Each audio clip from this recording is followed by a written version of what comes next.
Salut l'ami, j'espère que tu vas bien, que tout est ok pour toi. Aujourd'hui, on va parler de stupidité, de conneries, d'imbécilité. C'est la loi numéro 21 du bouquin Power, les 48 lois du pouvoir, écrit par Monsieur Green. Cette loi, c'est la stratégie du clown. Elle est très intéressante. On déteste avoir l'air plus bête que son voisin. Fais en sorte que ceux que tu vises se croient plus intelligents que toi.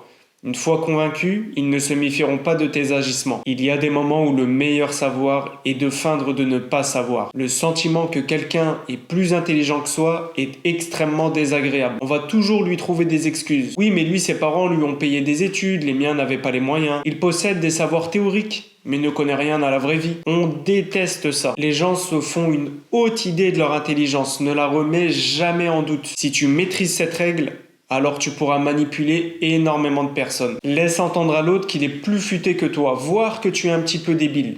Tu feras ainsi d'une pierre deux coups. Premièrement, tu flatteras son ego, et deuxièmement, il ne te prendra pas au sérieux.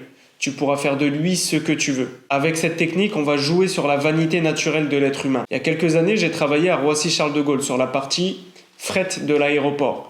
Et dans mon équipe, il y avait un homme d'une cinquantaine d'années, d'origine asiatique, qui s'appelait Chichi. Et Chichi, il faisait semblant de rien comprendre au français. Il était vraiment très malin, cet homme. Et donc, les managers ne l'appelaient jamais en renfort pour aller effectuer telle ou telle tâche. Ils appelaient toujours les autres parce qu'ils se disaient non mais de toute façon il comprend pas, ça sert à rien que je lui parle. Un jour il y a eu un problème sur sa fiche de paye et je l'ai entendu dans le bureau du manager parler un français irréprochable.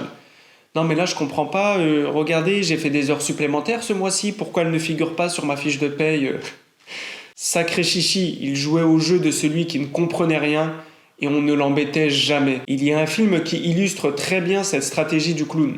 Ce film, c'est Usual Suspect et il est directement inspiré d'un célèbre mafioso italien, Lucky Luciano. Lucky Luciano, pendant toute sa carrière, sur des années, très régulièrement, il allait dans la rue et il faisait n'importe quoi. Il se mettait en pyjama, il se roulait par terre, il criait, il faisait le fou. Et le but, c'était que si la police l'arrête un jour, tout son entourage indirect et les voisins, lors de l'enquête, diraient « Mais non, mais ce mec-là, c'est un fou, mais vous croyez vraiment que c'est la tête pensante d'un cartel de drogue ? Non, c'est un mec, ça fait des années, il est là, il crie, il fait n'importe quoi, le pauvre, il est malade. » En conclusion, fais en sorte que les gens se croient plus intello, mais aussi plus élégants que toi. Ils tiendront absolument à te garder auprès d'eux, parce qu'ils se serviront de toi comme faire-valoir. Mais toi, en sous-main, ça te permettra de faire évoluer tes pièces comme bon te semble. Voilà l'ami, la vidéo est terminée, j'espère que cette loi t'aura plu. Si tu as des choses à dire, fais-le en commentaire. Même si tu n'es pas d'accord, dis-le moi en commentaire, dis-moi pourquoi, c'est un espace d'échange qui est dédié à ça. Et moi j'aime bien la contradiction, donc n'hésite pas. Je te dis à bientôt pour de nouvelles aventures. Peace!